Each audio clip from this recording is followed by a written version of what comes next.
Hi guys, welcome to my channel. ఏంటి మంచాలెక్కి తొక్కేస్తున్నారని అనుకుంటున్నారా? ఈరోజు నేను చేసిన రెసిపీ తిని పిచ్చెక్కిపోయారు. సో అంత దరిద్రంగా ఉందా అని అయితే అనుకోకండి, చాలా చాలా టేస్టీగా ఉంది. సో ఇంతకీ ఏంటి ఆ రెసిపీ అంటే సోయా చంక్స్ కట్లెట్ అనమాట. ఎలా చేసుకోవాలో చూసేద్దాం పదండి. ఒక బౌల్లో వాటర్ తీసుకొని అందులోనే కొంచెం సాల్ట్, పసుపు వేసుకొని సోయా చంక్స్ వేసుకోవాలి. సో హీట్ చేసుకున్న తర్వాత వీటిని ఒక 10 or 20 minutes హీట్ చేసుకోవాలి.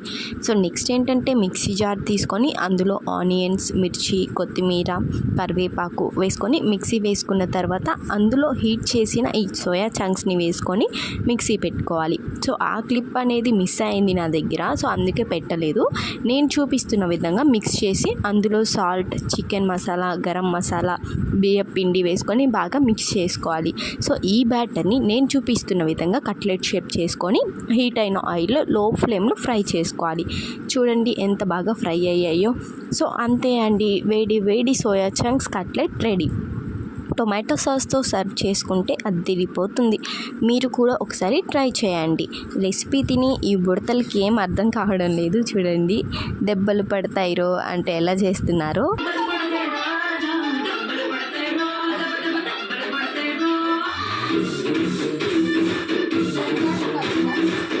సో ఈరోజు వ్లాగ్ ఇంతే. See you in next vlog. అప్పటి వరకు చలో బాయ్.